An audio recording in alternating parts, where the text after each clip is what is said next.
എപ്പോഴാണ് റബ്ബേ നിന്റെ സഹായം വരിക? ഇനി എന്നത്തേക്കാണ് നീ സഹായം വെക്കുന്നത്? ഞങ്ങൾ അനുഭവിക്കുന്നത് ലാ ഇലാഹ ഇല്ലല്ലാഹയിൽ വിശ്വസിച്ചതിന്റെ പേരിലല്ലേ? മുഹമ്മദുർ റസൂലുള്ളാഹിയുടെ പ്രചാരകരായതിന്റെ പേരിലല്ലേ? ഇത്രയും കഷ്ടപ്പാടുകൾ ഞങ്ങൾ അനുഭവിക്കേണ്ടി വരുന്നത് അതുകൊണ്ടാണല്ലോ. ഇനി എപ്പോഴാ സഹായം വരിക എന്ന് ചോദിക്കുന്നത് അല്ലാഹുവിന്റെ ഹബീബ് മാത്രമല്ല, കൂടെയുള്ള വിശ്വാസികൾ മാത്രമല്ല. പ്രിയപ്പെട്ട സഹോദരങ്ങളെ, അതൊരു വലിയ ഭൂതകാലത്തിന്റെ ചരിത്രത്തെ വർത്തമാനകാല സാഹചര്യത്തിന്റെ കാലടിച്ചകൾ മനസ്സിലാക്കിയിട്ട് ഭാവിയുടെ ജീവിതത്തിന്റെ ചിന്തകൾ മുൻകൂട്ടി കണ്ടുകൊണ്ട് അള്ളാഹു അറിയിച്ചു കൊടുക്കുകയാണ്.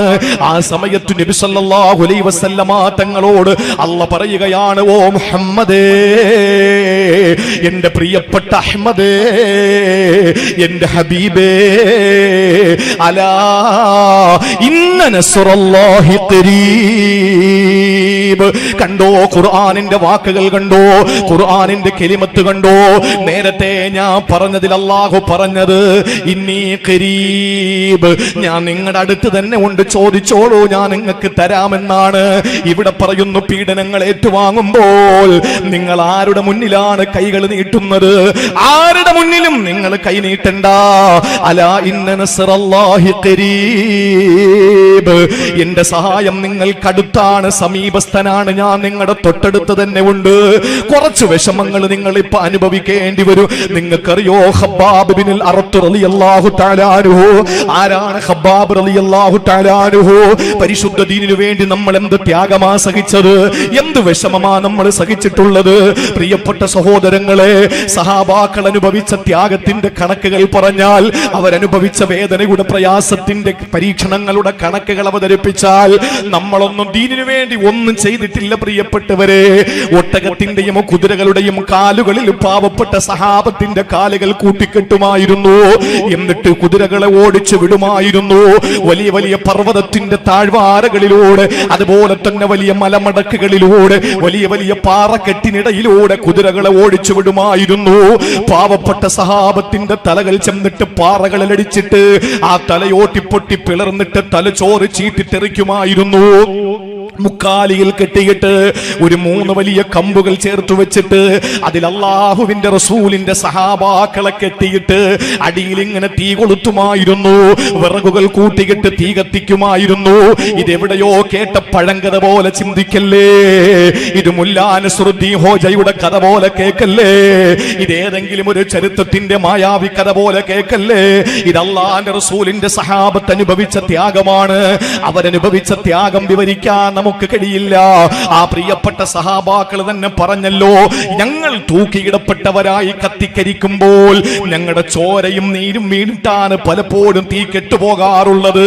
അത്രയും ഭീകരമായ പീഡനങ്ങൾ ഞങ്ങൾ അനുഭവിച്ചു. അതിലേറ്റവും വലിയ പീഡനം അനുഭവിച്ചതാരെന്നറിയോ? ഒരിക്കലും മരുപ്പച്ചകലയായ മരുഭൂമിയിലൂടെ നടന്നു പോകുന്നു ആരാ? കിസ്റയെ വിറപ്പിച്ച, കൈസറിനെ വിറപ്പിച്ച ഖത്താബിന്റെ ഹംദമയുടെ മകനായി ബാല്യകാലത്ത് ഒരുപാട് ആട്ടിൻപറ്റങ്ങളെയും മേച്ച് നടന്ന് യുവാവായപ്പോൾ സിറിയയിലും യമനിലും ചെന്ന് പട്ടവസ്ത്ര വ്യാപാരം നടത്തി അവസാനം ഉഖാല ചന്തയുടെ മുതലാളിയായി മാറിയ ഖത്താബിന്റെയും ഹംദമയുടെയും മകനായി ജനിച്ച ലോകം കണ്ട ഏറ്റവും വലിയ വില്ലാളി വീരനായ വിജിഗീഷുവായ ധീരനായ മഹാനായ ഉമറുൽ ഫാറൂഖ് റളിയല്ലാഹു അൻഹു നടന്നു പോകുമ്പോൾ മഹാനായ ഖബ്ബാബ് ബിനുൽ അറത്ത് റളിയല്ലാഹു അൻഹു എതിരെ വരികയാ. ഉമർ തങ്ങൾ പിടിച്ചു നിർത്തിയിട്ട് ചോദിച്ചു, ഖബ്ബാബേ, എന്തെങ്കിലും നിനക്ക് ദീനിനെ പറ്റി പറയാനുണ്ടോ? അൽഹംദുലില്ലാഹ്, ദീൻ എത്ര സുന്ദരമാ. ഉമർ തങ്ങൾ ചോദിച്ചു, ഖബ്ബാബേ, നീ ഇസ്ലാമിലേക്ക് കടന്നു വരുമ്പോൾ അനുഭവിച്ച എന്തെങ്കിലും വിഷമഘട്ടങ്ങളെ പറ്റി കിട്ടുന്നു വിവരിക്കാൻ കഴിയുമോ?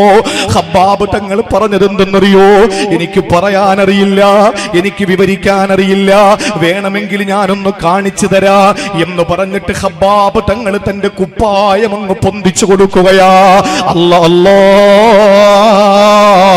ഖബ്ബാബ് ബിനുൽ അറത്ത് റളിയല്ലാഹു തആല അൻഹുവിന്റെ മുതുകത്ത് നോക്കുമ്പോ കണ്ട കാഴ്ച എന്തെന്നറിയോ? കാരിരുമ്പ് പോലെ കറുത്ത ഉമറിനെ പോലെ കരയിപ്പിച്ചു പോയി. ഖബ്ബാബ് ബിനുൽ അറത്ത് റളിയല്ലാഹു അൻഹുവിന്റെ മുതുകത്ത് കണ്ട കാഴ്ച എന്തെന്നറിയോ? പ്രിയപ്പെട്ടവരെ, ഏതെങ്കിലും ഒരു പോളിസ്റ്റർ തുണി എടുത്തിട്ട് അയൺ ബോക്സ് നമ്മൾ വെക്കുമ്പോൾ, അല്ലെങ്കിൽ എന്തെങ്കിലും കൂട്ടിയിട്ട് തീ കത്തിക്കുമ്പോൾ പ്ലാസ്റ്റിക് ഉരുകി പിടിക്കുന്നത് കണ്ടിട്ടില്ലേ? അതുപോലെ മുതുകത്തിങ്ങനെ ഉരുകി പിടിച്ചിരിക്കുന്ന കാഴ്ചയാ. എന്താണിതെന്ന് ചോദിച്ചപ്പോൾ ഖബ്ബാബ് തങ്ങൾ പറഞ്ഞതെന്തെന്നറിയോ? ഞാൻ മുസ്ലിമായി എന്ന കാരണത്തിന്റെ പേരില്, ഞാൻ അല്ലാഹു ഏകനാണെന്ന് പറഞ്ഞു പോയതിന്റെ പേരില്, ഞാൻ എന്റെ ഹബീബിനെ ജീവന തുല്യം സ്നേഹിച്ചതിന്റെ പേരില്, എന്റെ സഹോദരങ്ങൾ നിങ്ങളാണ് എന്ന് ഞാൻ പറഞ്ഞതിന്റെ പേരില്, എന്റെ കുടുംബക്കാര് ചെയ്ത പരീക്ഷണമാണിത്. എന്നെ അവര് വിട്ടില്ല, ഞാൻ ഇറങ്ങി ഓടുകയാ ചെയ്തത്. ഖബ്ബാബ് റളിയല്ലാഹു തആല അൻഹു എന്ന് പറയുന്ന വ്യക്തിയുടെ ഒരു മേൽവിലാസമാണ് ഞാൻ പറഞ്ഞത്. ഇതേ ഖബ്ബാബ് ബിൻ അറത്ത് റളിയല്ലാഹു തആല അൻഹു, ഇതേ ഖബ്ബാബ് ബിൻ അറത്ത് റളിയല്ലാഹു തആല അൻഹു ഒരു ദിവസം മക്കയിലേക്ക് പോവുകയാ. കരിമ്പടം പുതച്ചു നിൽക്കുന്ന കറുത്ത സുന്ദരിയായ കരിങ്കൽ ഭിത്തി കൊണ്ട് നിർമ്മിക്കപ്പെട്ട കഅബാലയത്തിന്റെ തണലിൽ അല്ലാഹുവിന്റെ ഹബീബ് വിശ്രമിക്കുകയാ. റസൂലുള്ള ഇങ്ങനെ ഒരു തലയെടുത്തൊരു കയ്യിലേക്ക് വെച്ചിട്ട് ഇങ്ങനെ തണൽ കൊണ്ട് കിടക്കുകയാ. ഓടിച്ചെന്നിട്ട് ഖബ്ബാബ് ബിൻ അറത്ത് തങ്ങൾ ചോദിക്കുകയാണ്, അലാ തസ്തൻസിറുലനാ, അലാ തസ്തൻസിറുലനാ, ഞങ്ങൾക്ക് വേണ്ടി സഹായം ചോദിക്കുന്നില്ലേ നബിയേ? അലാ തദ്ഉലനാ, ഞങ്ങൾക്ക് വേണ്ടി ദുആ ഇറക്കുന്നില്ലേ? അനുഭവിച്ചു നബിയെ, കുറെ അനുഭവിച്ചു, ഇനി താങ്ങാൻ പറ്റുന്നില്ല. ആലോചിക്കണം ചോദിക്കുന്ന ഘട്ടമേതെന്ന്.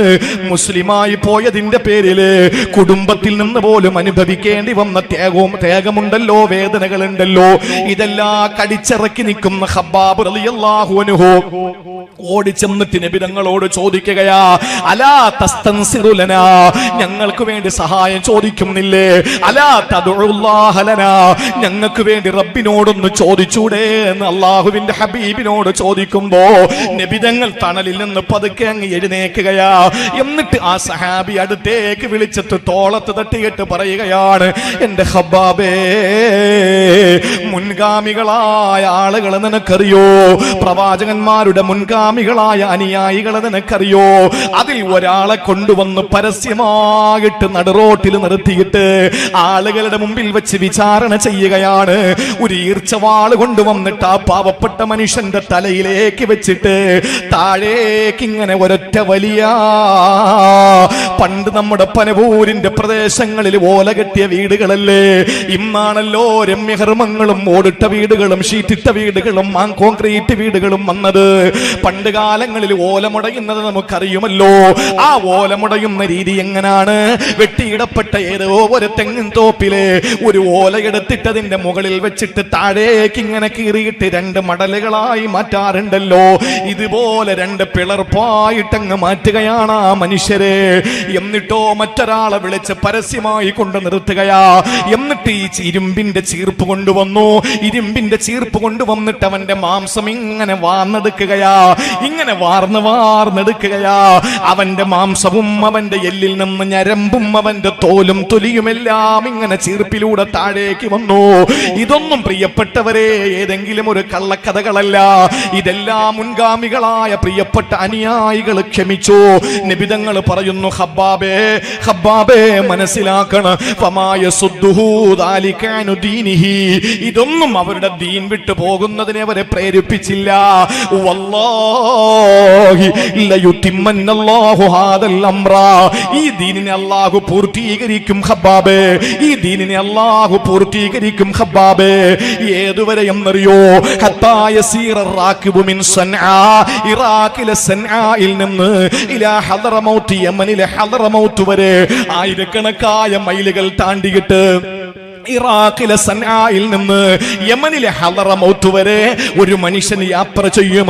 ലാ യഖാഫു ഇല്ലല്ലാഹു വദ്ദീബ അലാ ഗനബിഹി, തന്റെ കൂട്ടത്തിൽ ഉള്ള ആട്ടിൻപറ്റങ്ങളെ ചെന്നായ പിടിക്കുമെന്ന പേടിയല്ലാതെ വേറൊന്നും വേണ്ട. അതുപോലെ അള്ളാഹുവിനെ മാത്രം പേടിച്ചാ മതി. ഇതേത് കാലത്തിലാണ് പറയുന്നതെന്നറിയോ? പിടിച്ചുപറിക്കാരുടെ ഒരു വലിയ സങ്കേതമുണ്ടായിരുന്ന കാലമാണ്. ഒരുത്തൻ കുടുംബവുമായിട്ട് പോയാൽ അവനെ പിടിച്ചുപറിച്ചിട്ട് അവന്റെ ധനം അപഹരിച്ചിട്ട് അവനെ കൊന്നിട്ട് അവനെ വാളിനിരയാക്കിയിട്ട് അവന്റെ ഭാര്യയെ സ്വന്തം ഭാര്യയെ പോലെ ഉപയോഗിക്കുന്ന കശ്മലന്മാരായ കാട്ടറബികളുടെ മുന്നിൽ നിന്നുകൊണ്ട് അല്ലാഹുവിന്റെ റസൂൽ പറയുകയാണ്, ആയിരക്കണക്കിന് മൈലുകൾ താണ്ടിയിട്ട് അങ്ങ് ഇറാഖിലെ സൻആയിൽ നിന്ന് ഇങ്ങ് തെക്ക് ഭാഗമാകുന്ന യമനിലെ ഹദറമൗത്ത് വരെ ആയിരക്കണക്കായ മൈലുകൾ താണ്ടിയിട്ട് ഒരാൾ യാത്ര ചെയ്താൽ അവൻ പേടിക്കേണ്ട രണ്ട് വിഷയങ്ങളെയാണ്. ഒന്ന് മതപരമായിട്ട് അള്ളാഹുവിനെയും ഭൗതികമായിട്ട് അവന്റെ കൂട്ടത്തിലുള്ള ചെന്നായ്ക്കൾ പിടിക്കുമെന്ന് അവന്റെ ആട്ടിൻപറ്റങ്ങളെയും പേടിക്കണം, അല്ലാതെ അവന് പേടിക്കേണ്ട കാര്യമില്ലെന്ന് പറഞ്ഞപ്പോൾ സഹോദരങ്ങളെ, പിൽക്കാലത്ത് ഒരു സഹാബി പറയുകയാണ്, ഇങ്ങനെ ഒട്ടകക്കട്ടിലിൽ ഇരുന്ന് ഇറാഖിലെ സൻആയിൽ നിന്ന് ഈ ഉംറ ചെയ്തിട്ട് ഹജ്ജ് ചെയ്തിട്ട് ഹളറമൗത്ത് വരെ പോയ ഒരു പെണ്ണിനെ എനിക്കറിയാം. പ്രിയപ്പെട്ടവരെ, ആ നിലയിൽ ഇസ്ലാം വ്യാപിക്കുമെന്നാണ്. എല്ലാ കള്ളക്കാരും എല്ലാ കള്ളത്തരം കാണിക്കുന്നവരും പാവപ്പെട്ടവനെ സാമ്പത്തികമായി ചൂഷണം ചെയ്യുന്നവരും എല്ലാവരെയും അല്ലാഹു പിടിച്ചു കെട്ടുമെന്നാണ് പറഞ്ഞത്. എന്നിട്ട് നബി തങ്ങൾ പറയുന്നു, പക്ഷെ വലാകിന്നകും തസ്തഅജിലൂ, നിങ്ങൾക്ക് അല്പധൃതി കൂടുതലാണ്, അങ്ങനെ പെട്ടെന്നൊന്നും കാര്യങ്ങൾ നടക്കൂല. അതുകൊണ്ട് ഖബ്ബാബേ, പൊന്നുമോനെ, മടങ്ങിപ്പോയ്ക്കോ, ക്ഷമിച്ചോ, നിനക്ക് അല്ലാഹു പരിഫലം തരുമെന്ന് പറഞ്ഞിട്ട് അല്ലാഹുവിന്റെ ഹബീബ് ഓതിക്കൊടുത്തതാണ് മതാ നസ്റുല്ലാഹ് അലാ ഇന്ന നസ്റല്ലാഹി ഖരീബ്. രണ്ടാമത്തെ അല്ലാഹുവിന്റെ സഹായം നമുക്ക് സമീപസ്ഥനായി അല്ലാഹു എത്തിച്ചു തരുമെന്നാണ്. അല്ലാഹുവിന്റെ സഹായം സാമീപ്യം കരസ്ഥമാക്കുന്നതാണ്. അപ്പൊ നമ്മൾ അനുഭവിക്കുന്ന പരീക്ഷണങ്ങൾ നിങ്ങൾ നോക്ക, അല്ലാഹു തന്നെ പറഞ്ഞ എന്താ? പ്രയാസം. ഒരിക്കലൊരു ഗുരുവിന്റെ മുന്നിൽ വന്നിട്ട് ഒരു ശിഷ്യൻ പറഞ്ഞു, ശിഷ്യൻ ഗുരുവിനോട് പറയാൻ, എനിക്ക് മനപ്രയാസമാണ്, ഭയങ്കര മാനസികമായ വിഷമമാണ്. ആ സമയത്ത് ഗുരു പറഞ്ഞു, നിനക്ക് മാനസിക വിഷമം വരുന്നതിന് കാരണമുണ്ട്, നീ തന്നെയാണ് അതിന്റെ കാരണം. അതെങ്ങനെ ഞാൻ കാരണമാകും? ഒരു പിടി ഉപ്പ്, ഒരു കൈവെള്ളം നിറച്ച് ഉപ്പെടുത്ത് ഒരു ഗ്ലാസ് വെള്ളത്തിൽ ഇട്ട് ആ പാവപ്പെട്ട ശിഷ്യന് ഗുരു കൊടുക്കാൻ. ഗുരുവിൽ നിന്ന് ശിഷ്യൻ ആ ഒരു കപ്പ് വെള്ളം വാങ്ങി വായിലേക്ക് ചുണ്ടിലേക്ക് ചേർത്ത് വെച്ച് ശക്തമായ നിലയിൽ ഛർദിച്ചു. കാരണം ഉപ്പ് അരോചകമാണ്, കുടിക്കാൻ പറ്റുന്നില്ല. അതേപോലെ ഒരു പിടി ഉപ്പ് വാരി ഗുരു ശിഷ്യന്റെ കൈവെള്ളയിൽ കൊടുത്തിട്ട് പറഞ്ഞു, ആ ജലാശയത്തിൽ, ആ കുളത്തിൽ കൊണ്ടുവന്നിടാൻ പറഞ്ഞു. അതേ ഒരു പിടി ഉപ്പ് കൊണ്ടുവന്ന് ജലാശയത്തിലിട്ടു. എന്നിട്ട് പറഞ്ഞു, അതിൽ നിന്ന് കുറച്ച് കുടിക്കാൻ പറഞ്ഞു. അവന്റെ വയറ് നിറയുന്നത് വരെ ജലാശയത്തിൽ നിന്ന് അയാൾ വെള്ളം കുടിച്ചു. ശിഷ്യനോട് ഗുരു പറഞ്ഞു, പൊന്നുമോനെ, ഇതുപോലെയാണ് മനുഷ്യന് പ്രയാസം വരുന്നത്. ഒരിക്കലും പ്രയാസം ആർക്കും വരാതിരിക്കില്ല. ഉപ്പ് പോലെയാണ്. കൊട്ടാരത്തിലും കുടിലിലും പള്ളിയിലും അമ്പലത്തിലും ചർച്ചിലും ഗുരുദ്വാരയിലും ബുദ്ധവിഹാരത്തിലും എവിടെയും ആ ഉപ്പിന് പ്രവേശനമുണ്ട്. അതിന് വർഗീയതയില്ല. അത് വെളുത്തുപോയി എന്നതിന്റെ പേരിൽ വർഗീയ നിറങ്ങളുടെ വ്യത്യാസം ചാർത്തുന്നില്ല. ആ ഉപ്പിന് എവിടെയും കയറിപ്പോകാം. എല്ലാവരിലും, പണക്കാരനിലും പാവപ്പെട്ടവനിലും മധ്യവർത്തികളിലും ഒക്കെ ഈ ഉപ്പ് കയറുന്നത് പോലെ പ്രയാസങ്ങൾ വരാറുണ്ട്. പക്ഷേ നമ്മുടെ മനസ്സ് ചിലപ്പോൾ കയ്യിലിരിക്കുന്ന കപ്പിലെ വെള്ളം പോലെയാകും, ചിലപ്പോൾ ജലാശയത്തിലെ വെള്ളം പോലെയാകും. കപ്പിലെ വെള്ളം പോലെ നമ്മൾ മനസ്സിനെ കണ്ടാൽ സങ്കടം സഹിക്കാൻ പറ്റില്ല. മറിച്ച് ജലാശയത്തിലെ വെള്ളം പോലെ ആ മനസ്സൊന്ന് വിശാലമാക്കിയാൽ ഒരു പ്രശ്നവും നമുക്കുണ്ടാവൂല. ഇത് ഗുരു ശിഷ്യനോട് പറഞ്ഞു കൊടുത്തതാണ്. നമ്മൾ അനുഭവിക്കുന്ന പ്രയാസങ്ങൾ ഇപ്പൊ നമ്മൾ കരുതുന്നത് എന്താ? ഏറ്റവും ഒടുവിൽ ലേറ്റസ്റ്റ് ആയിട്ട് നമ്മൾ കരുതുന്നത് എന്താ? ഇന്ത്യ മഹാരാജ്യത്ത് നമ്മൾ പോകേണ്ടി വരുമെന്നുള്ളതാണ്. നമ്മുടെ മുൻഗാമികൾ പോയില്ലേ? ഞാൻ ആ ഭാഗത്തെ പറ്റി ഒന്നും പറയുന്നില്ല. ഞാൻ പറയുന്നത്, പ്രിയപ്പെട്ടവരെ, നമ്മുടെ മുൻഗാമികൾ അനുഭവിച്ച ത്യാഗങ്ങൾ, അവരനുഭവിച്ച വിഷമങ്ങൾ, അവരനുഭവിച്ച പ്രയാസങ്ങൾ നമ്മുടെ ജീവിതത്തിൽ നമ്മൾ അനുഭവിക്കുന്ന പ്രയാസങ്ങളോട് തട്ടിച്ചു നോക്കുമ്പോൾ അവർ ജലാശയത്തിൽ ഉപ്പ് കലർത്തിയവരെ പോലെയും നമ്മൾ കൈയിരിക്കുന്ന ഒരു കപ്പിൽ ഉപ്പ് കലർത്തിയവരെ പോലെയുമാണ്. നമുക്കത് താങ്ങാൻ പറ്റുന്നില്ല. ചിന്തകന്മാർ എഴുതി വെച്ചത്, ചിന്തകന്മാരുടെ എഴുത്ത്, മനുഷ്യന്റെ പ്രയാസം എന്ന് പറയുന്നത് ഒരു വലിയ കളകളാരവം മുഴക്കി ഒഴുകുന്ന കൊച്ചരുവികളിലെ മാർഗ തടസ്സം സൃഷ്ടിച്ചുകൊണ്ട് അവിടെ രൂപപ്പെടുന്ന വലിയ വലിയ പാറകൾ പോലെയാണത്രേ. വിശ്വാസിയുടെ ഈമാനോ ഒഴുകുന്ന വെള്ളം പോലെയും. വിശ്വാസി എന്ന് പറഞ്ഞാൽ ഒഴുകുന്ന വെള്ളം പോലെ ആകണം. ശുദ്ധമായ വെള്ളം ഒഴുകിപ്പോകുന്ന വിശ്വാസം അങ്ങനെയാണ്. പോകുന്ന വഴിയിൽ ചിലപ്പോൾ പ്രയാസങ്ങളാകുന്ന പാറക്കെട്ടുകൾ മുമ്പിൽ രൂപപ്പെടും. ഏതെങ്കിലും വെള്ളം ഒഴുകുമ്പോ നമുക്കറിയാലോ, പാർവതി പുത്തനാറിന്റെ അല്ലെങ്കിൽ നമ്മുടെ കിള്ളിയാറിന്റെ ഈ പ്രദേശത്ത് വെള്ളം ഒഴുകുന്നുവെങ്കിൽ ആ വെള്ളത്തിന്റെ ഒഴുക്ക് ഒരിക്കലും ഇരിക്കുന്ന കല്ലിനെ, പാറയെ പൊട്ടിച്ചിട്ട് പോകാൻ നിൽക്കൂല. ഒന്നുകിൽ അതിന്റെ മുകളിലൂടെ കയറി ഒഴുകാൻ നോക്കും. കഴിഞ്ഞില്ലെങ്കിൽ വലത്തോട്ടോ ഇടത്തോട്ടോ മാറി ദിശ മാറിയിട്ട് വെള്ളം ഒഴുകിപ്പോകും. അതുപോലെയാ നമ്മുടെ പ്രയാസങ്ങൾ. മുന്നിൽ രൂപപ്പെടുന്ന സാമ്പത്തിക പ്രതിസന്ധികളും മാനസിക വിഷമങ്ങളും ശാരീരിക ദുർബലതകളും ഒന്നും നമ്മുടെ ഈമാനിനോ പരിശുദ്ധമായ ദീനി ചൈതന്യം തുളുമ്പുന്ന ഇസ്ലാമിക ജീവിതത്തിന്റെ ഏതെങ്കിലും ഒരു നിലയ്ക്കോ ഒരിക്കലും കോട്ടം തട്ടാൻ പാടില്ല. ഒന്നുകിൽ അതിനെ അവഗണിച്ച് മുകളിലൂടെ കയറിപ്പോകാൻ കഴിയണം, അല്ലെങ്കിൽ വലത്തേക്കോ ഇടത്തേക്കോ നമുക്ക് ഒഴുകി പോകാൻ കഴിയണം. അള്ളാഹു മനസ്സിലാക്കാനുള്ള തൗഫീക്ക് നൽകി അനുഗ്രഹിക്കുമാറാവട്ടെ. പ്രിയപ്പെട്ട സഹോദരങ്ങളെ, സഹായം അള്ളാഹുവിൻ്റെത് ഉറപ്പായിട്ട് നമുക്ക് വരും. നമുക്ക് കഴിയേണ്ടത്, നമുക്ക് ചെയ്യാൻ പറ്റുന്ന എന്താണെന്നറിയോ? എന്താ? സഅദ് ബിൻ അബീ വഖാസ് റളിയല്ലാഹു തആല അൻഹു, അറിയുമല്ലോ, പ്രമുഖനായ സഹാബിയാണ് സഅദ് ബിൻ അബീ വഖാസ് റളിയല്ലാഹു അൻഹു. അദ്ദേഹത്തിന്റെ ജീവിതത്തിൽ കാഴ്ച നഷ്ടപ്പെട്ടു പോയി. കാഴ്ച നഷ്ടപ്പെട്ട എത്രയോ ആളുകൾ ഈ സദസ്സിലുണ്ടാവും. മങ്ങിയ കാഴ്ചയുള്ള എത്രയോ ആളുകൾ ഉണ്ടാവും. അള്ളാഹു എന്തെല്ലാം രോഗങ്ങളോട് നമ്മൾ അനുഭവിക്കുന്നുണ്ടോ. 2 ദിവസം മുമ്പാണ്, കൃത്യമായി പറഞ്ഞാലും മെനിങ്ങാനാണ്, ഷമീം ഉസ്താദിന്റെ കയ്യിലും ഈ വിനീതന്റെ കയ്യിലും നമ്മുടെ വാടോടുള്ള അബ്ദുറഹീം സാഹിബ് ഒരു ചെറിയ തുണ്ട് കൊണ്ടുവരികയാണ്. പ്രിയപ്പെട്ടവരെ, ആര് കൊടുത്തുവിട്ട തുണ്ടെന്നറിയോ? ഒരു ചെറിയ തുണ്ട്, അതിലൊരു ഫോൺ നമ്പറാണ് എഴുതിയിരിക്കുന്നത്. എന്നിട്ട് പറഞ്ഞുവത്രേ, ഒന്ന് വിളിക്കണം, വേറെ ആരുടെയും നമ്പർ കയ്യിലില്ല. ആരാണ് വിളിക്കാൻ വേണ്ടി പറഞ്ഞത്? 10 വർഷങ്ങളോളം ഈ പനവൂരിനെ പനവൂരാക്കി മാറ്റിയ ഹാഫിൽ ഉസ്താദ് എന്നറിയപ്പെടുന്ന ഒരു വലിയ മഹാമനീഷി ഉണ്ടായിരുന്നു. അദ്ദേഹമാണ് മെഡിക്കൽ കോളേജിൽ ക്രിയാറ്റിന് 6 കഴിഞ്ഞു. അതുപോലെ തന്നെ ഡയാലിസുകൾ ചെയ്തുകൊണ്ടിരിക്കുകയാണ്. 15 മണിക്കൂറാണ് ഒരു ഡയാലിസിന്റെ സമയമത്രേ. അദ്ദേഹം വിളിക്കാൻ വേണ്ടി പറഞ്ഞു. ഞാൻ വിളിച്ചപ്പോൾ പതിഞ്ഞ സ്വരത്തിൽ എന്നോട് പറഞ്ഞു, എന്റെ ശിഷ്യന്മാരെ ഒന്നും എനിക്കിപ്പോ ഓർമ്മയില്ല, അതുകൊണ്ട് മോൻ എല്ലാവരോടും പറയണം, എനിക്ക് കഠിനമായ രോഗമാണ്, അറ്റാക്ക് വന്നു, അതുപോലെ തന്നെ എനിക്ക് ശാരീരികമായി മൂത്ര സംബന്ധമായ യൂറിൻ സംബന്ധമായ പ്രശ്നമാണ്, അതുകൊണ്ട് നന്നായിട്ട് ദുആരക്കാൻ പറയണം, ഒരു 11 സ്വലാത്തെങ്കിലും ചൊല്ലിയിട്ട് എനിക്ക് വേണ്ടി ദുആരക്കാൻ പറയണേ എന്ന് വസിയത്ത് ചെയ്തത് ഞാൻ നിങ്ങളാക്കി മാറ്റിയ എന്നെക്കാൾ ഒരുപാട് പരിചയസമ്പന്നരായ നിങ്ങളുടെ മുന്നിൽ പ്രിയപ്പെട്ടവരെ പറയുകയാണ്, ആ പാവപ്പെട്ട പണ്ഡിതന് ഇവിടെ എത്രയോ മക്കളെ ഹാഫിലീങ്ങളാക്കി അദ്ദേഹം അറിവിന്റെ ആദ്യാക്ഷരം കുടിച്ചിട്ട് അതബ് പഠിപ്പിച്ച് അല്ലാഹ് മനസ്സിലാക്കി കൊടുത്ത എത്ര ആളുകളാണ് എന്റെ മുന്നിലുള്ളത്. പ്രിയപ്പെട്ടവരെ, രോഗിയാണ്, ഇങ്ങനെ കഠിനമായ രോഗങ്ങൾ കൊണ്ട് ബുദ്ധിമുട്ടുന്ന പലരുമുണ്ട്. ഈ സദസ്സിൽ വരേണ്ട ഹാഷിം ബാക്കവി രോഗിയായി വീട്ടിലാണ്. അതുപോലെ ഈ പള്ളിയിൽ അങ്ങോട്ടും ഇങ്ങോട്ടും ഓടി നടന്ന നമ്മുടെ സൂപ്രണ്ട് മാമ വീട്ടിലാണ്. എത്ര ആളുകളാണ് രോഗത്തിന്റെ കാഠിന്യതയിൽ വീടുകളിൽ കഴിയുന്നത്. അള്ളാഹു കാമിലായ മുസ്തമിറായ ദായിമായ സമ്പൂർണമായ ശിഫാ ശമനം നൽകി അള്ളാഹു അനുഗ്രഹിക്കുമാറാവട്ടെ. പ്രിയപ്പെട്ട സഹോദരങ്ങളെ, കാഴ്ച നഷ്ടപ്പെട്ടു പോയി ജീവിതത്തിന്റെ പാതി വഴിയില്. അങ്ങനെ ജീവിതത്തിന്റെ പാതി വഴിയില് കാഴ്ച നഷ്ടപ്പെട്ടപ്പോൾ ഖുർആൻ ഓതാൻ കഴിയുന്നില്ല. സഅദ് ബിൻ അബീ വഖാസ് റളിയല്ലാഹു അൻഹു ആണെങ്കിലോ മുസ്തജാബു ദഅവയാണ്. ചോദിച്ചാൽ അല്ലാഹു റബ്ബുൽ ഇസ്സത്ത് ഉത്തരം ആ സെക്കൻഡിൽ കൊടുക്കുന്ന ദുആക്ക് ഉത്തരമുള്ള സഹാബിയാണ്. സഹാബാക്കളിൽ ഏറ്റവും പ്രമുഖനായ സഹാബിയാണ്. അദ്ദേഹത്തോട് ആളുകൾ വന്നിട്ട് ചോദിച്ചു, സഅദ് ബിൻ അബീ വഖാസേ, നിങ്ങൾ അല്ലാഹുവോട് ചോദിച്ചാൽ ആ നിമിഷം നിങ്ങൾക്ക് ഉത്തരം തരൂലേ? ഒന്ന് ചോദിച്ചൂടെ, നിങ്ങളുടെ കണ്ണിന്റെ കാഴ്ച തിരിച്ചു തരാ. ആ സമയത്ത് സഅദ് ബിൻ അബീ വഖാസ് തങ്ങൾ പറഞ്ഞതെന്തെന്നറിയോ? എന്റെ പ്രിയപ്പെട്ടവരെ, നമ്മുടെ ഹൃദയത്തിൽ കുളിരു പകരുന്ന വാക്കാ.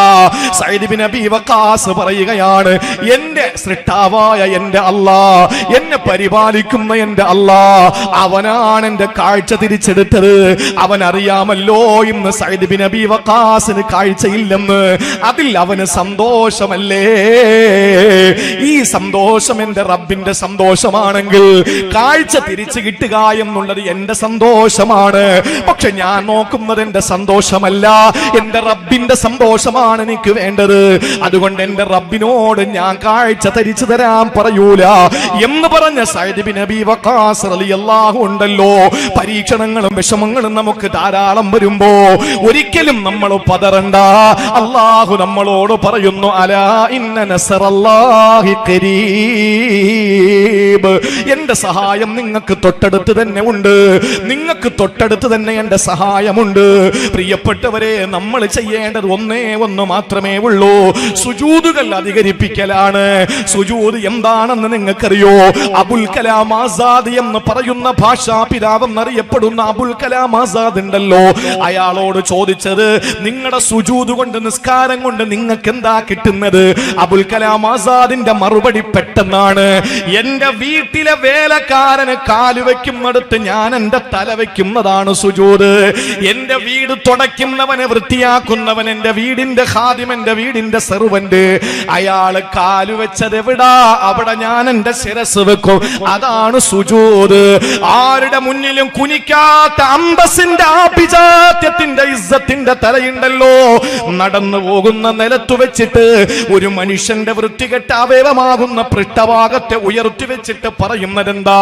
സുബ്ഹാന റബ്ബിയൽ അഅ്ലാ വബിഹംദിഹി, നീയാണ് അത്യുന്നതൻ റബ്ബേ, നീയാണ് സർവശക്തനായ അല്ലാഹ്. ഇത് ആരെ പോലെയാണ്? നമ്മൾ സുജൂദിലേക്ക് വിടുമ്പോ ഇന്നത്തെ ഇശാ മുതൽ ഒന്ന് ചിന്തിച്ചു നോക്ക്. സുജൂദിൽ നമ്മൾ കിടക്കുമ്പോ ചിന്തിക്കണം, ഞാൻ എങ്ങനെയാണ് കിടക്കുന്നത്? ഞാൻ എന്റെ ഉമ്മയുടെ ഉദരത്തിൽ നിന്ന് പുറത്തു വന്ന് 2 വയസ്സുവരെ ഞാൻ കിടന്നത് പോലെയാണ് ഇപ്പൊ കിടക്കുന്നത് എന്ന് പറഞ്ഞാലും, പച്ച മലയാളത്തിൽ പറഞ്ഞാലും മുട്ടിലിഴഞ്ഞിട്ടല്ലേ സുജൂദിൽ കിടക്കുന്നത്. മുട്ടിലിഴഞ്ഞ് റബ്ബിനോട് പറയണം, എന്റെ അല്ലാഹ് ഒരുപാട് പ്രയാസങ്ങളുണ്ട്, നിന്റെ സഹായം അടുത്ത് തന്നെ ഉണ്ടെന്ന് നീ പറഞ്ഞിട്ടുണ്ട്. സഹോദരങ്ങളെ, ഞാൻ രാഷ്ട്രീയം പറയാണെന്ന് ചിന്തിക്കരുത്. കോടിക്കണക്കിന് അനുയായികളുള്ള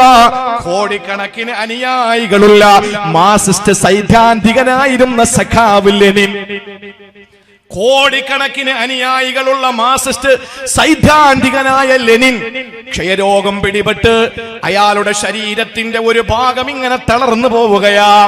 ആ സമയത്ത് തന്റെ ഉറ്റ സുഹൃത്താകുന്ന സഖാവ് സ്റ്റാലിന് കത്തെഴുതുകയാ. 1890 തോന്നുന്നു നോബൽ നേടിയ അലക്സാണ്ടറിന്റെ ഏതോ ഒരു കളക്ഷനിൽ നിന്ന് ഈ കത്ത് കണ്ടെടുത്തതായിട്ട് ചരിത്രം പറയുന്നുണ്ട്. ചിന്തിച്ചു നോക്ക്, സഖാവ് ലെനിൻ മാർക്സിസ്റ്റ് സൈദ്ധാന്തികനാണ്.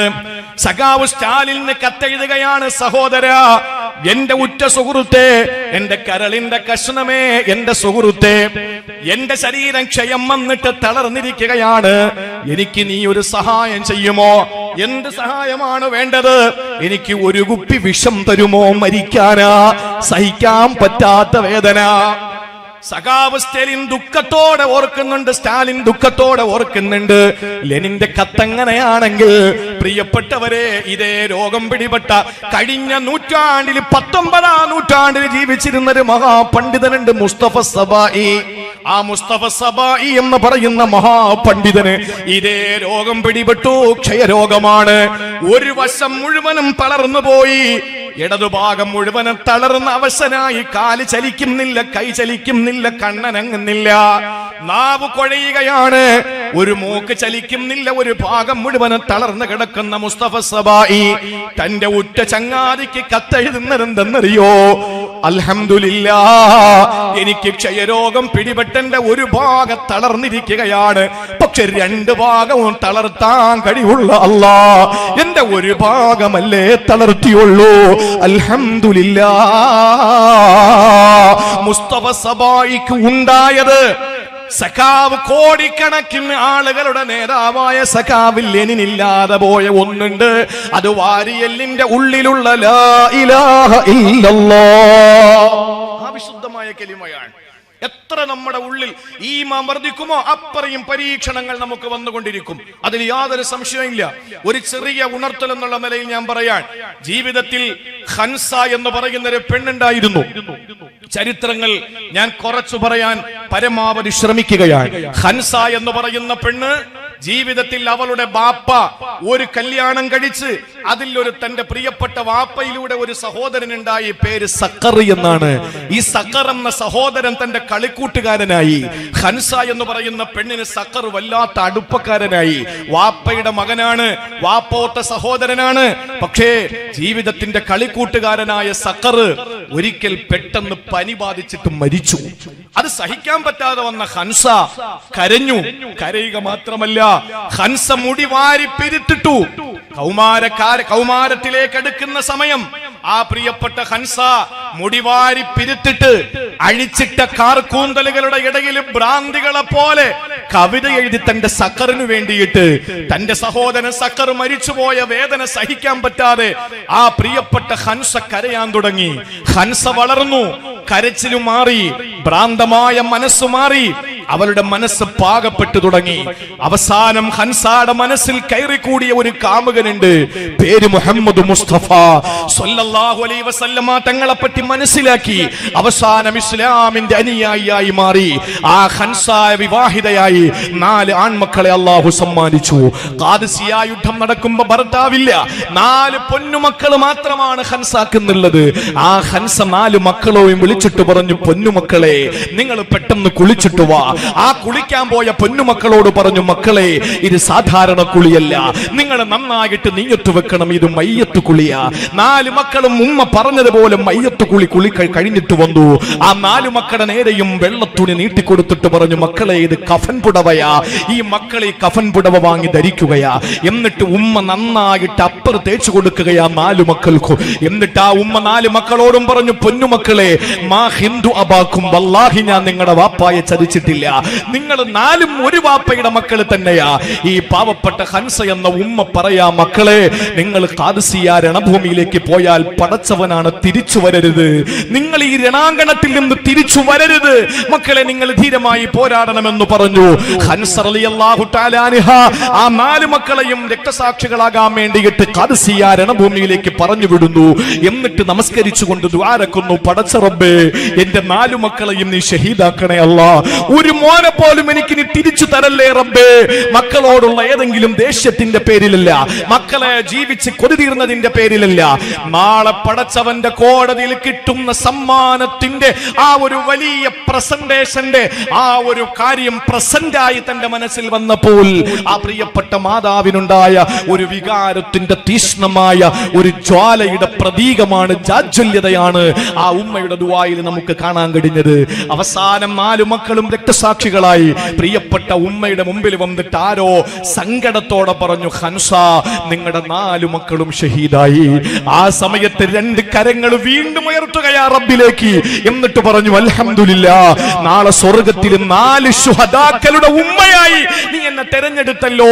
ഇതിനപ്പുറം ഈ പാവപ്പെട്ട ഹൻസയ്ക്ക് നീ എന്താ ഈ ദുനിയാവിലും ആഖിറത്തിലും തരേണ്ടത്? ഞാൻ കൃതാർത്ഥയാണ് തമ്പുരാനെ എന്ന് പറയാൻ ഹൻസയ്ക്ക് കഴിഞ്ഞത്. ഏത് ഹൻസ?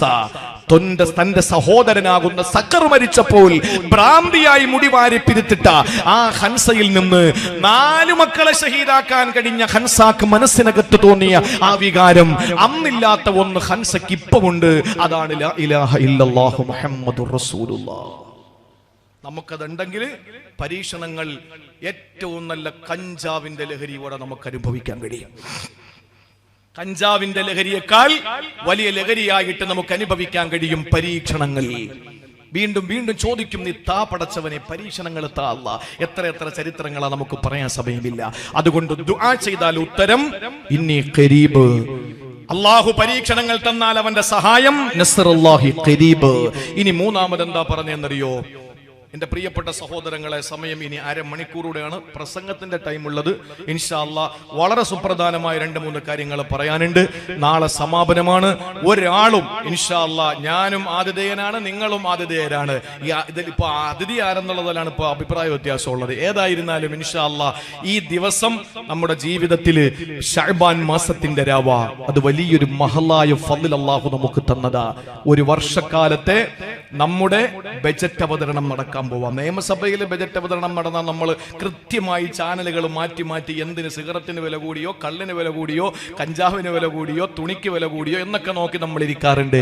അത് ബജറ്റ് അവതരണം നൈമിഷികമായ ഏതെങ്കിലുമൊക്കെ 2-3 വർഷത്തെ ഒരു ബജറ്റ് അവതരണമായേക്കാം. അതല്ലെങ്കിൽ പ്രതിപക്ഷം അതിന് ഇടപെട്ടുകൊണ്ട് അതിനെ തിരുത്താനും സാധ്യതയുണ്ട്. അങ്ങനെയൊക്കെ നടക്കുന്ന ബജറ്റ് അവതരണത്തിന് നമ്മൾ വലിയ മുഖ്യമായി കാണുമെങ്കിൽ ഇതാ ഈ രാത്രി ഒരു കൊല്ലത്തെ ബജറ്റ് അവതരണം നടക്കാൻ പോവാൻ. ഒരൊറ്റ വർഷത്തെ ഈ രാത്രി തീരുമാനിക്കുകയാണ് അടുത്ത ശഅബാൻ മാസത്തിന്റെ 15-ന് മുമ്പ് ആരൊക്കെ പനവൂരിന്റെ ഖബർസ്ഥാനിൽ മറമാടപ്പെടുമെന്ന്. സജീർ ഫൈസിയുടെ ഉമ്മ മരിച്ചിട്ട് 5 ദിവസമാണ്. കഴിഞ്ഞ ശഅബാൻ മാസത്തിൽ ആ ഉമ്മക്ക് എഴുതി വെച്ചിരുന്നു, അടുത്ത ശഅബാനിന് മുമ്പ്, അടുത്ത ബജറ്റ് അവതരണത്തിന് മുമ്പ് നിങ്ങൾ ഖബറിലേക്ക് പോകുമെന്ന്. അത് അല്ലാഹുവിന്റെ തീരുമാനമാണ്. അള്ളാന്റെ തീരുമാനമാണ്. ഇന്ന് നിങ്ങൾക്ക് കിട്ടിയ ചായയും ബിസ്ക്കറ്റും അത് കഴിഞ്ഞ ശഅബാൻ മാസത്തിന്റെ രാവിലെ അള്ളാഹു എഴുതിയതാണ്. 3 യാസീൻ ഓതിയ കൂട്ടത്തിൽ ഒരു യാസീന്റെ പവറാണ് ഇന്ന് കയ്യിൽ കിട്ടിയ ബിസ്ക്കറ്റും ചായയും. കാരണം എന്താ? അത് ബജറ്റ് അവതരണമാണ്. ഇനിയിപ്പോ അടുത്ത വർഷത്തേക്കുള്ള ഇന്ന് രാത്രിയിലെ കൈമാറ്റം ചെയ്യപ്പെടുന്നത്. അപ്പൊ നന്നായിട്ട് നമുക്ക് ദുആറക്കാനുള്ള ഒരു അവസരമാണ്. അതുകൊണ്ട് ഇൻഷാ അല്ലാഹ് വിശ്വാസികൾ ഒരുമിച്ച് കൂടുന്നിടത്ത് ദുആക്ക് ഇജാബത്ത് ഉണ്ടാവും. ചോദിക്കുന്നവൻ ആരോ ആവട്ടെ, പക്ഷെ ഇരിക്കുന്നവരൊക്കെ ശ്രേഷ്ഠതയുള്ളവരാണ്. അതുകൊണ്ട് ഇൻഷാ അല്ലാഹ് നമുക്ക് ഒത്തിരി ദുആറക്കാനുണ്ട്. അത് കഴിഞ്ഞേ പോകാവൂ. മൂന്നാമതായി അള്ളാഹു പരിചയപ്പെടുത്തുന്നത്, നമ്മൾ അള്ളാഹു റബ്ബുൽ ഇസ്സത്തിനെ അനുസരിച്ചാൽ അവന്റെ സഹായം നമുക്ക് അടുത്താണ്. അനുസരിക്കാൻ നമുക്ക് കഴിയണം. താൽക്കാലികമായി നമുക്കതൊരു വിഷമമായി നമുക്ക് തോന്നിയേക്കാം. നോക്ക്, അള്ളാഹുവിന്റെ ഹബീബും സല്ലല്ലാഹു അലൈഹി വസല്ലമയും പ്രിയപ്പെട്ട സഹാബത്തിനെയും ജന്മനാട്ടിൽ നിന്ന്, പിറന്ന നാട്ടിൽ നിന്ന് പറഞ്ഞു വിട്ടു. എത്ര വർഷം? 53-ാമത്തെ വയസ്സിൽ ഹിജ്റ പോകുന്നു. 53 വർഷം മദീനയിൽ, മക്കയിൽ ജീവിച്ച് 53 വർഷത്തെ മക്ക ജീവിതം അവസാനിപ്പിച്ചുകൊണ്ട് മദീനയിലേക്ക് പലായനം ചെയ്യുകയാണ്. വളരെ രസകരവും എന്നാൽ നമ്മുടെ ജീവിതത്തിൽ പലതും നമ്മൾ അറിഞ്ഞിരിക്കേണ്ടതുമായ ഒരു വലിയ യാത്രയുടെ മടങ്ങിവരവ് നടക്കാൻ പോവുകയാണ്. മക്കയിൽ നിന്ന് മദീനയിലേക്ക് പോകുമ്പോൾ അള്ളാന്റെ ഹബീബിന്റെ വയസ്സ് 53 ആണ്. 53 വയസ്സ് കഴിഞ്ഞു. മക്കയിൽ നിന്ന് പോയി മക്കയിലേക്ക് തിരിച്ചു വരാൻ പറ്റുന്നില്ല. പിറന്ന നാടാണ് എന്ന് പറഞ്ഞ കിലോമീറ്റർ വെച്ച് നോക്കിയാൽ പനവൂരുള്ള നമ്മളെല്ലാവരും കൂടി ഏകദേശം കണ്ണൂർ കഴിഞ്ഞ് കാസർഗോഡിനിടയിൽ ഏതെങ്കിലും ഒരു പ്രദേശത്ത്, നമ്മളിപ്പോ ചെറുവറ്റൂരോ നീലേശ്വരത്തോ അല്ലെങ്കിൽ അങ്ങ് അറ്റം പോയാൽ ഇനി കാസർഗോഡ് തന്നെ വെച്ചോ, തിരുവനന്തപുരത്തുള്ള നമ്മൾ കാസർഗോഡ് ആട്ടി ഓടിക്കപ്പെട്ടു. കാസർഗോഡിലേക്ക് പോയി.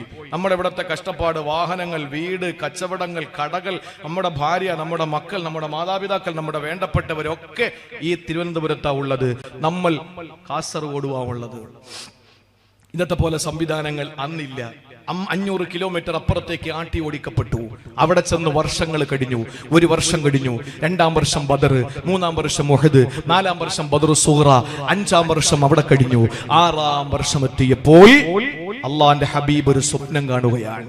ശ്രദ്ധിക്കും, 3-ാമത്തെ കാര്യമാണ് പറയുന്നത്. വളരെ ഗൗരവത്തോടുകൂടി, ഈ 2 കാര്യം കേട്ടതിനേക്കാൾ അതീവ ഗൗരവത്തോടുകൂടി നമ്മൾ കേൾക്കേണ്ട കാര്യമാണ്. അള്ളാഹുവിന്റെ ഹബീബ് കിടന്നുറങ്ങുമ്പോൾ, കാരണം ഇന്ന് മക്ക വിട്ടു വന്നിട്ട് 6 വർഷം പൂർത്തിയാവുകയാ. മക്ക എന്ന ജന്മനാട്, പിറന്ന നാട്, പിച്ചവച്ച നാട്, ഓടിച്ചാടി കളിച്ച നാട്, ആ നാട്ടിൽ നിന്നിതാ ഓടിക്കപ്പെട്ട് 6 വർഷം കഴിയുകയാണ്. അള്ളാന്റെ ഹബീബിരാ സ്വപ്നം കാണുകയാണ്. എന്ത് സ്വപ്നമാണെന്നറിയോ? 1500ഓളം വരുന്ന അനുചരന്മാര് മൊത്തതാ ഉംറ ചെയ്യുന്നതായി, ഉംറ നിർവഹിക്കുന്നതായി സ്വപ്നം കാണുകയാ. ചാടി എഴുന്നേറ്റ് സഹാബത്തിനോട് പറഞ്ഞ്, സഹാബാ, നമുക്ക് പോയാലോ? മക്കയിലേക്ക് പോയി നമുക്കൊന്ന് ഉംറ ചെയ്താലോ? സഹാബാക്കൾക്ക് വലിയ സന്തോഷമായി. കാരണം എന്തെന്നറിയോ? 6 വർഷം കഴിഞ്ഞു മക്കളെ കണ്ടിട്ട്, പലരും 6 വർഷം കഴിഞ്ഞ് മാതാപിതാക്കളെ കണ്ടിട്ട്, പലരും ജന്മനാട്, വീട്, പിറന്ന നാട്, ഓടിച്ചാടി കളിച്ച നാട് ഇത് കണ്ടിട്ട് 6 വർഷം കഴിഞ്ഞിരിക്കുകയാണ്. ഒപ്പം അല്ലാഹുവിന്റെ കഅബ ശരീഫ് കാണാമല്ലോ, ഒന്ന് ഉംറ ചെയ്യാമല്ലോ. പരിശുദ്ധമായ ഹജ്ജ് നിർവഹിക്കപ്പെടാൻ, ഉംറ ചെയ്യാനുള്ള മോഹം അവർക്ക് മനസ്സിലുണ്ടല്ലോ. ആ നിലയിൽ ഉംറ ചെയ്യാൻ വേണ്ടി 6-ാം വർഷത്തിൽ മദീനയിൽ നിന്നവർ ഇഹ്റാം കെട്ടുകയാ. 1500ഓളം വരുന്ന സഹാബാക്കളോടൊത്ത് ഹുദൈബിയ എന്ന് പറയുന്ന സ്ഥലത്തെത്തുമ്പോൾ മക്കയുടെ ബൗണ്ടറിക്ക്, ഹറമിന്റെ ബൗണ്ടറിക്ക് വെളിയിലാണ്. ഇനി ഇതിനകത്ത് കയറണമെങ്കിൽ അനുവാദം വേണോ? ഓടിച്ചെന്ന് അനുവാദം വാങ്ങാൻ ആരെയാണ് വിട്ടതെന്നറിയോ? തന്റെ 2 പൊന്നുമക്കളെ കല്യാണം കഴിച്ച റുഖയ്യായ ഉമ്മു കുൽസുവിനെ കല്യാണം കഴിച്ച മഹാനായ സയ്യിദുനാ ഉസ്മാൻ, ഇസ്ലാമിക് റിപ്പബ്ലിക്കിന്റെ 3-ാമത്തെ ചോദ്യം ചെയ്യപ്പെടാത്ത അമരക്കാരൻ, ഒരു ഭൗതിക സാമ്രാജ്യത്തിന്റെയും രണ്ട് ആത്മീയ ഒരു ആത്മീയ സാമ്രാജ്യത്തിന്റെയും 2 ഭൗതിക സാമ്രാജ്യത്തിന്റെയും അധിപനായി വാണരുളിയ സയ്യിദുനാ ഉസ്മാൻ ഇബ്നു അഫ്ഫാൻ റളിയല്ലാഹു തആല അൻഹു. സഹോദരങ്ങളെ, അന്ന് റസൂലുള്ളാഹിന്റെ സഹാബിയാണ്, അല്ലാഹുവിന്റെ ഹബീബിന്റെ സതീർത്ഥ്യനാണ്, റസൂലുള്ളാഹിനോടൊപ്പം എവിടെയും പോകുന്നയാളാണ്. മക്കക്കാർക്ക് ഏറ്റവും കൂടുതൽ കൂടുതൽ ഇഷ്ടം ഉസ്മാനോടാണ്. നബി തങ്ങളോടേക്കാൾ സ്നേഹം ഉസ്മാൻ ഇബ്നു അഫ്ഫാനോടയാ. അതുകൊണ്ട് ഉസ്മാൻ തങ്ങളെ വിളിച്ചിട്ട് ഹുദൈബിയയിൽ വെച്ചിട്ട് റസൂലുള്ളാഹി പറയുകയാണ്, ഉസ്മാനേ, മക്കയിൽ ചെന്നിട്ട് അവരോട് ചോദിക്കണം, ഞങ്ങൾ നിരായുധരാ, ഞങ്ങളുടെ കയ്യിൽ വാളുകളില്ല, ഞങ്ങളുടെ കയ്യിൽ പരിചകളില്ല, ഞങ്ങളുടെ കയ്യിൽ പടയങ്കികളില്ല, പടക്കോപ്പുകളില്ല. ഞങ്ങൾ വന്നത് ലക്ഷ്യം ഉംറ ചെയ്യലാണ്, അല്ലാതെ ആരെയും ഉപദ്രവിക്കാൻ ഞങ്ങൾ വന്നതല്ല. ആരോടും ഞങ്ങൾക്ക് വൈരാഗ്യമില്ല, ആരോടും ഞങ്ങൾക്ക് ദേഷ്യമില്ല. ഈ അനുവാദം ഒന്ന് വാങ്ങിത്തരണമെന്ന് ഉസ്മാൻ തങ്ങളെ പറഞ്ഞു വിടുമ്പോ മക്കക്കാർ അനുവാദം കൊടുക്കുമെന്ന് ന്യായമായും റസൂലുള്ളാഹി സ്വല്ലല്ലാഹു അലൈഹി വസല്ലം കരുതുകയാ. ഓടി വന്നു ഉസ്മാൻ ഇബ്നു അഫ്ഫാൻ തങ്ങൾ അവിടുത്തെ ഒരുപാട് ഫാസിസ്റ്റുകളോട് ചോദിച്ചു, അവിടുത്തെ സവർണ തമ്പുരാക്കന്മാരോട് ചോദിച്ചു, ഞങ്ങൾ വന്നത് ഉംറ ചെയ്യാനാണ്, വന്ന് തഹല്ലുലായി ഞങ്ങൾ അങ്ങ് പൊക്കോളാ. ഞങ്ങൾ 7 തവാഫ് കഴിഞ്ഞ് 2 റക്അത്ത് മഖാം ഇബ്രാഹിമിനെ നിസ്കരിച്ച് ഞങ്ങൾ സഫാ മർവയുടെ ഇടയിൽ സഈ ചെയ്തിട്ട് ഞങ്ങൾ തഹല്ലുലായി ഞങ്ങൾ അങ്ങ് പൊക്കോളാം, ഒരു ഉപദ്രവത്തിനും ഞങ്ങൾ വന്നതല്ല. ആ സമയത്ത് പറഞ്ഞ്, പറ്റൂല ഉസ്മാനെ, പറ്റൂല, നിങ്ങളെ ഇവിടെ നിന്ന് പടിയടച്ച് പിണ്ടം വെച്ചതാണ്, ഇനി നിങ്ങൾക്ക് ഇവിടെ പ്രവേശനമില്ല. ഉസ്മാൻ തങ്ങളെ കാലിൽ വീണ് യാചിക്കുകയാണ്, അനുവാദം തരണേ, അവർക്ക് കൂടി കഅബ കാണാൻ. അല്ലാഹുവിന്റെ ഹബീബ് കഅബാലയം സൃഷ്ടിക്കപ്പെടാൻ കാരണഭൂതരാണല്ലോ. കഅബ കാണാൻ കഴിയാതെ ഹുദൈബിയയിൽ വന്നിട്ട് നിൽക്കുകയാണ്. ഉസ്മാൻ തങ്ങൾ പറഞ്ഞു, എനിക്ക് കിട്ടിയ സൗഭാഗ്യമെങ്കിലും എന്റെ മുത്തിന് കിട്ടണ്ടേ, ഈ കഅബ ഒന്ന് കാണാനെങ്കിലും എന്റെ റസൂലിനെ ഒന്ന് അനുവദിക്കുമോ? ഇല്ല, നീ പൊയ്ക്കോ. ഇത് പറയുന്നതിനിടയിൽ ഉസ്മാൻ തങ്ങൾ കൊല്ലപ്പെട്ടു എന്ന് ഹുദൈബിയയിലുള്ള 1499 പേർക്ക് വിവരം കിട്ടുകയാ. ഉസ്മാൻ തങ്ങൾ കൊല്ലപ്പെട്ടു. അംബാസഡർ കൊല്ലപ്പെടുന്നത് ന്യായീകരിക്കാൻ പറ്റില്ല, ദൂതൻ കൊല്ലപ്പെടുന്നത് ന്യായീകരിക്കാൻ പറ്റില്ല. ഉടനെ റസൂലുള്ളാഹി തങ്ങളെ സഹാബത്തിനോട് പറഞ്ഞു, എന്റെ ഉസ്മാനെ അവർ കൊന്നിട്ടുണ്ടെങ്കിൽ ഇതാ ഞാൻ കൈ നീട്ടുന്നു, നിങ്ങൾ വന്ന് കയ്യിലടിച്ച് സത്യം ചെയ്യുമോ? ഒരു വൃക്ഷത്തിന്റെ ചുവട്ടിൽ വെച്ച് റസൂലുള്ള ചോദിക്കുന്നു, എന്തു വന്നാലും നമ്മുടെ കൂടപ്പറപ്പിനെ കൊന്ന അവരോട് പക വീട്ടാനല്ലാതെ ഇനി ഒരു തീരുമാനത്തിലും നമ്മൾ പിന്നോട്ടില്ല, കയ്യിലടിക്കുമോ? 1498 പേരും വന്ന് കയ്യിലടിക്കുകയാ. 1499 ആള് ഉസ്മാൻ മക്കയിലാ. അള്ളാന്റെ ഹബീബ് 1500 വ്യക്തിയാ. 1498 പേരും വന്ന് കയ്യിലടിച്ച് സത്യം ചെയ്യുകയാ. അള്ളാഹുവിന്റെ ഹബീബ് സത്യം വാങ്ങി ആ വൃക്ഷത്തിന്റെ ചുവട്ടിൽ വെച്ച് ബൈഅത്ത് നേടുകയാ. അവർക്ക് സ്വർഗ്ഗം ഉറപ്പല്ലേ? ഇതിനാണ് ബൈഅത്തു റിദ്വാൻ എന്നറിയപ്പെടുന്നത്.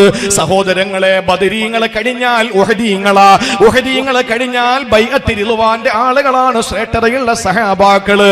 ഈ 1408 ആളുകളും ബൈഅത്ത് ചെയ്തപ്പോൾ അതാ വരുന്നു ആരാ? സയ്യിദുനാ ഉസ്മാൻ. കൊല്ലപ്പെട്ടില്ല. ഉസ്മാൻ തങ്ങൾ വരുന്നതിന് മുമ്പ് ഉസ്മാൻ തങ്ങൾക്ക് വേണ്ടി റസൂലുള്ളാഹി ബൈഅത്ത് ചെയ്യുകയാ. അത്ഭുതമേ, ലോകാത്ഭുതമേ! വീട്ടിനകത്തേക്ക് ഇരച്ചു കയറിയിട്ട് ഖുർആൻ ഓതിക്കൊണ്ടിരുന്ന ഉസ്മാൻ തങ്ങളെ താടി വലിച്ചു പിടിച്ചിട്ട് ആ ഉസ്മാൻ തങ്ങളുടെ ശരീരത്തിൽ വെട്ടി പീസാക്കി കൊന്നുകളഞ്ഞ കാപാലികന്മാര്, ഈ സമുദായത്തിന്റെ അകത്തുള്ള കാപാലികന്മാര്, അവരറിയാൻ വേണ്ടിയിട്ട് പിൽക്കാലത്ത് ഇത് ചർച്ച ചെയ്യപ്പെട്ടല്ലോ. അള്ളാന്റെ ഹബീബ് തന്റെ വലത് കൈ നീട്ടിയിട്ട് അടിക്കൂ സഹാബ എന്ന് പറഞ്ഞപ്പോ 1498 പേരും ബൈഅത്ത് ചെയ്യുമ്പോ റസൂലുള്ളാഹി നീട്ടിക്കൊടുത്ത റസൂലുള്ളാന്റെ കയ്യാ. ഉസ്മാൻ തങ്ങൾ ബൈഅത്ത് ചെയ്യാനില്ലല്ലോ, ഇത് വലിയ പദവിയാണല്ലോ. ഏതു പദവി? ആയത്ത് അതാ അവതരിപ്പിക്കപ്പെടുകയാണ്. ലഖദ് റളിയല്ലാഹു അനിൽ മുഅ്മിനീൻ ഇദ് യുബായിഊനക തഹ്ത الشجറ ഫഅലിമ മാ ഫീ ഖുലൂബിഹിം ഫഅൻസല السكينة عليهم وأثابهم فتحا قريبا. സൂറത്തുൽ ഫത്ഹിന്റെ 18ാമത്തെ ആയത്ത് ഇറങ്ങിയപ്പോൾ ഇത്രയും വലിയ പ്രതിഫലമുണ്ടോ? 1498 പേർക്കും ആ പ്രതിഫലം കിട്ടി. പക്ഷെ എന്റെ പൊന്നാര ഉസ്മാൻ അത് കിട്ടിയില്ലല്ലോ. അള്ളാന്റെ റസൂലല്ലേ കാരുണ്യത്തിന്റെ ഹോൾസെയിൽ ഡീലർ, കരുണയുടെ അംബാസഡർ മുത്തുനബിയല്ലേ, കാരുണ്യത്തിന്റെ ട്രാൻസ്ഫോർമർ അല്ലേ മുത്തു റസൂല്. അവിടെ നിന്ന് വലത് കൈ ഉയർത്തിയിട്ട് പറഞ്ഞു, ഹാദിഹി യദു ഉസ്മാൻ, ഇതെന്റെ ഉസ്മാന്റെ കൈയാണ്. ഏത് കയ്യാ? ജിബ്രീലിനെ കെട്ടിപ്പിടിച്ച കൈയുണ്ടല്ലോ. അല്ലാഹുവിന്റെ അടുക്കൽ ചെന്ന് ഖാബ ഖൗസൈനിയുടെ ബന്ധം സ്ഥാപിച്ച റിസാലത്തിന്റെ വലത് കൈയുണ്ടല്ലോ. സ്വർഗത്തിന്റെ വാതിൽക്കൽ മുട്ടാൻ അല്ല ഭാഗ്യം കൊടുത്ത വലത് കൈയുണ്ടല്ലോ. ആ വലത് കൈ ഉയർത്തിയിട്ട് പറഞ്ഞു, ഹാദിഹി യദു ഉസ്മാൻ, ഇതെന്റെ ഉസ്മാന്റെ കൈയാണ്. രണ്ടാമത്തെ കൈ ഉയർത്തിയിട്ട് പറഞ്ഞു, ഹാദിഹി യദി, ഇതെന്റെ കൈയാണ്. എന്നിട്ട് രണ്ട് കൈയും അങ്ങ് രണ്ട് കൈയും കൂട്ടി അങ്ങ് പിടിക്കുകയാ. എന്നിട്ട് പറയുന്നു, ഹാദിഹി ബൈഅത്തു ഉസ്മാൻ, ഇതെന്റെ ഉസ്മാന്റെ ബൈഅത്താണ്.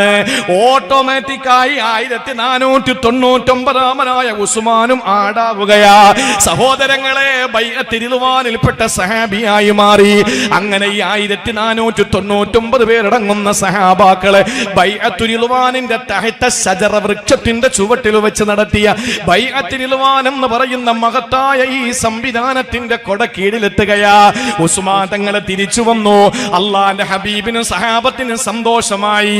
അവര് പറഞ്ഞു, ഇതാ ഉസ്മാൻ തങ്ങളെ കൊല്ലപ്പെട്ടെന്ന വാർത്ത അറിഞ്ഞ ഞങ്ങള് പ്രശ്നത്തിന് വേണ്ടി ബൈഅത്ത് ചെയ്ത കാര്യം മക്കക്കാരറിഞ്ഞു.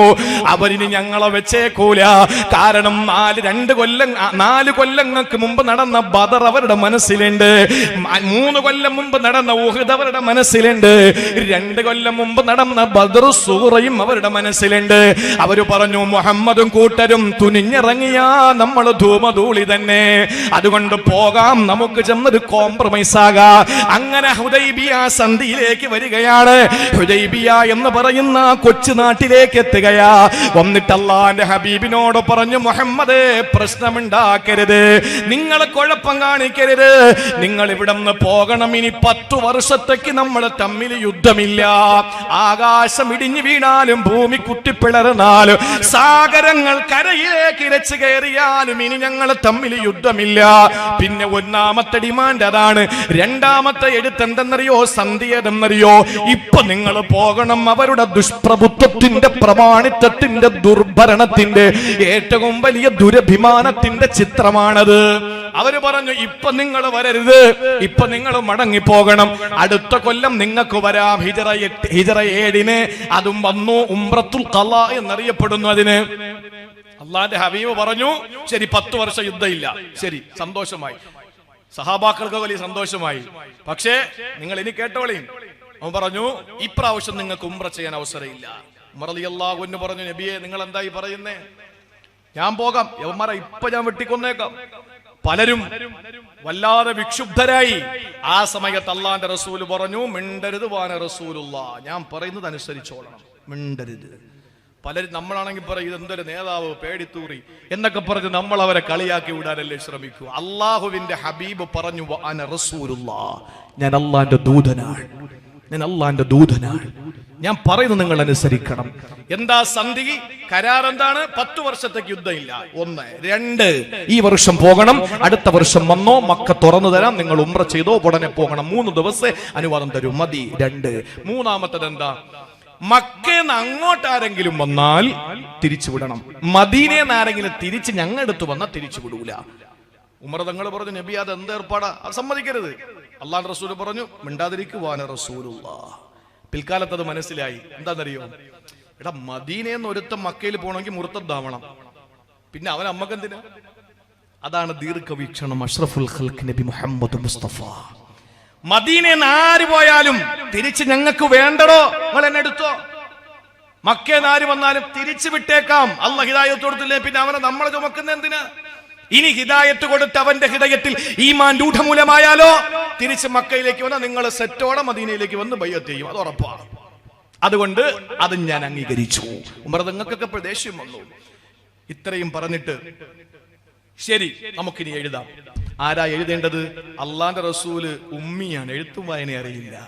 ആരെഴുതും? വിഷയം അവിടെയാണ്. അള്ളാന്റെ ഹബീബ് പറഞ്ഞു, എഴുത് അലിയെ, എഴുത്. അലി റളിയല്ലാഹു അൻഹു എഴുതി, മിൻ അബ്ദില്ലാഹി മിൻ മുഹമ്മദ് ബിൻ അബ്ദില്ലാഹി റസൂലില്ലാഹി സ്വല്ലല്ലാഹു അലൈഹി വസല്ലം ഫ്രം ടു എഴുതി മക്കയിലെ ഖുറൈശികൾ. മക്കക്കാര് പറഞ്ഞു പറ്റില്ല. ഇപ്പൊ പറഞ്ഞ വാക്കുണ്ടല്ലോ മിൻ മുഹമ്മദ് ബിൻ അബ്ദില്ല, അത് ഓക്കെ. പക്ഷെ അതിനുശേഷം പറഞ്ഞ റസൂലില്ല, അത് പറ്റില്ല. അതെന്നാ പിന്നെ ഞങ്ങൾ അങ്ങ് അംഗീകരിച്ച പിന്നെ ഈ വിഷയം ഇവിടെ ഇല്ലല്ലോ. നീ റസൂലുള്ളാഹിനെ ഞങ്ങൾക്ക് അംഗീകരിക്കാൻ മനസ്സില്ലടോ. അള്ളാന്റെ റസൂല് പറഞ്ഞു അലി അത് മാറ്റി. അലി റളിയല്ലാഹു അൻഹു പറഞ്ഞു ഇല്ല നബിയേ, എന്നെ കൊന്നാലും ഞാനത് മാറ്റൂല. റസൂലുള്ളാഹി എന്ന വാക്ക് മാറ്റാൻ എന്റെ കരങ്ങൾക്ക് ശക്തിയില്ല, ഞാനത് മാറ്റൂല. എന്റെ ജീവൻ വെടിഞ്ഞാലും ഞാനത് മാറ്റൂല. അള്ളാന്റെ റസൂല് പറഞ്ഞു കാണിക്ക് ഏതായി റസൂലുള്ളാഹി എഴുതിയത്, കാരണം വായിക്കാറില്ലല്ലോ അള്ളാന്റെ ഹബീബിന്. അലി തങ്ങൾ വെച്ചു കൊടുത്തത് ഇതാ, അള്ളാന്റെ റസൂല് മാച്ചു. എന്നിട്ട് പറഞ്ഞു വഅന റസൂലുള്ളാഹി വഅന അബ്ദുല്ലാഹി വഅന ഹബീബുല്ലാഹി വഅന ഖൈറു ഖൽഖില്ലാഹ് എന്നും പറഞ്ഞു റസൂലുള്ളാഹി അവിടെ നിന്ന് ഒരൊറ്റ പ്രസംഗം കാഴ്ചവെച്ചു, മാച്ചു കൊടുത്തു. അതും സഹാബാക്കൾക്ക് ദഹിച്ചില്ല. പക്ഷേ അള്ളാഹുവിന്റെ ഹബീബായി എടുത്ത നിലപാട് പിൽക്കാലങ്ങളിൽ 10 വർഷത്തേക്ക് പിന്നെ യുദ്ധമില്ലല്ലോ, പിന്നെ യുദ്ധമില്ല, രേഖപ്പെടുത്തപ്പെട്ടിരിക്കുകയാണ്. പിന്നീട് രാജാക്കന്മാർക്ക് കത്തെഴുതാൻ തുടങ്ങി. ബഹ്റൈനിൽ കത്തെഴുതി, ബഹ്റൈനിലേക്ക് കത്തെഴുതുന്നു. അതുപോലെ തന്നെ വിവിധ രാജ്യങ്ങളിൽ കത്തെഴുതുന്നു. ആ കത്ത് എത്തുന്ന രാജാക്കന്മാർ റസൂലുള്ളാഹിനെ പറ്റി മനസ്സിലാക്കാൻ മദീനത്ത് വരുന്നു. മക്കക്കാരടുത്ത് വന്ന് ചോദിക്കുക എങ്ങനെയുണ്ട്, ഒന്നും മിണ്ടാൻ പറ്റൂല, കാരണം രേഖപ്പെടുത്തിയിരിക്കാൻ മിണ്ടരുത്, ഇനി നമ്മൾ തമ്മിൽ യാതൊരു പ്രശ്നങ്ങളും ഇല്ല. അവസാനം ഹിജ്റ 7-ാം കൊല്ലം ബൈഅത്തുൽ ഉംറത്തുൽ ഖളാ എന്ന് പറഞ്ഞ് തിരിച്ചു വരികയാണ്. പക്ഷേ ഇവിടെ മറ്റൊരു വിഷയമുണ്ടാകുന്നു, ശ്രദ്ധയോടെ നിങ്ങൾ കേൾക്കിൻ. ഒരു വലിയ വിഷയമുണ്ടാവുകയാണ്. അള്ളാഹുവിന്റെ ഹബീബ് നബി മുഹമ്മദ് മുസ്തഫ സല്ലല്ലാഹു അലൈഹി വസല്ലമ തങ്ങൾ പറഞ്ഞു സഹാബാ നമുക്ക് തിരിച്ചു പോവാം. നബിയെ ഞങ്ങൾ വരില്ല, ഞങ്ങൾ കാര്യമൊക്കെ ശരിയാ, പക്ഷെ ഞങ്ങളുടെ നാട്ടിന്റെ തൊട്ടടുത്ത് നിന്ന് ആലോചിച്ച് നോക്കി, പനവൂരിറങ്ങാൻ കഴിയാത്ത ഒരാള് കല്ലിയോട് വന്ന് അവിടെ തടഞ്ഞു നിർത്തിയിട്ട് പോടാ നിന്റെ ജോലി നോക്കി എന്ന് പറഞ്ഞാൽ പനവൂരിലെ വീടും വീട്ടിലെ ഭാര്യയും മക്കളും ഉമ്മയും സഹോദരങ്ങളും പഠിച്ച പള്ളിക്കൂടവും ഓതിപ്പടിച്ച മദ്രസയും നമസ്കരിച്ച നമസ്കാര സ്ഥലവും ഉപ്പാപ്പ കിടക്കുന്ന ഖബർസ്ഥാനം കാണാതെ തിരിച്ചു വീണ്ടും ഓളിപ്പോകേണ്ടി വരുന്ന ദുരവസ്ഥയെ പറ്റി ഒന്ന് ചിന്തിച്ചു നോക്ക്. കല്ലിയോട് നിൽക്കുന്ന നമ്മൾ എന്താ ചെയ്യുക? അത് തന്നെയാ ഹുദൈബിയിൽ വെച്ച് പറഞ്ഞു ഞങ്ങൾ വരില്ല. അള്ളാന്റെ ഹബീബിന് ഒന്നും ചെയ്യാൻ പറ്റുന്നില്ല. അള്ളാന്റെ റസൂല് പറഞ്ഞു നമുക്കൊരു കാര്യം ചെയ്യാം, മദീനയിൽ നിന്ന് ഇഹ്റാം കെട്ടി വന്നതാ, നമുക്ക് തഹല്ലുലാകാം. അതെങ്ങനെ തഹല്ലുലാകും നബിയെ ഉംറ ചെയ്യാതെ? എന്നാ ഫിദിയ കൊടുക്ക് മക്കളെ, ഒരാടിനറുത്ത് കൊടുക്ക്. ഉംറയിൽ എന്തെങ്കിലും വിഷയം വന്നാൽ അതല്ലേ പരിഹാരം? ഇല്ല നബിയെ ഞങ്ങൾ തയ്യാറല്ല. അവസാനം ഒരു പെണ്ണിടപെട്ടു. ആർക്കാ? ഇസ്ലാമിൽ സ്ത്രീത്വത്തിന് സ്ഥാനമില്ല എന്ന് പറയുന്ന രാപ്രസംഗം നടത്തുന്ന അധികാരികൾ, കവലപ്രസംഗം നടക്കുന്ന ആളുകൾ, സ്ത്രീപക്ഷപാതികളെന്ന് അവകാശപ്പെട്ടുകൊണ്ട് ഇസ്ലാം സ്ത്രീകളെ പർദ്ദയ്ക്കുള്ളിലാക്കി അടുക്കളയിൽ തളച്ചിട്ടു എന്ന് പറയുന്ന നാമധാരികളായ ആളുകളുടെ മുമ്പിൽ ബൈഅത്തുൽ റിദ്വാൻ എന്ന് പറയുന്ന ഹുദൈബിയ സന്ധിയുടെ പ്രോജ്വലമായ ഒരു ദിവസത്തിന്റെ കുരുക്കഴിച്ചു കൊടുത്ത് പ്രശ്നത്തിന് പരിഹാരം തേടുന്നത് മഹദിയായ ഉമ്മു സലമ റളിയല്ലാഹു അൻഹയാണ്. ഉമ്മു സലമ റളിയല്ലാഹു തആല അൻഹ നബി തങ്ങളെ വിളിച്ചിട്ട് പറഞ്ഞു ഇങ്ങ് വരി, എന്താ പ്രശ്നം? അവർ തഹല്ലുലാകാൻ പറഞ്ഞിട്ട് കേൾക്കുന്നില്ല. നബിയെ ഇപ്പൊ അവരോട് പറഞ്ഞാൽ ഒന്നും അവർക്ക് തിരിയില്ല, വലിയ പ്രശ്നമാണ്. 1499 പേര് എന്തിന് തയ്യാറായി നിൽക്കാൻ? അവരുടെ വികാരം കൂടി അങ്ങ് മനസ്സിലാക്കണം. എന്താ ഞാൻ ചെയ്യേണ്ടത് ഉമ്മു സലമ പറ. ഉമ്മു സലമ പറഞ്ഞു നിങ്ങൾ ചെയ്യുന്നതൊക്കെ അവര് ചെയ്യൂലേ? അതെ. നിങ്ങൾ പോയി അങ്ങ് മൊട്ടയടിക്ക്, വിഷയം തീർന്നില്ലേ?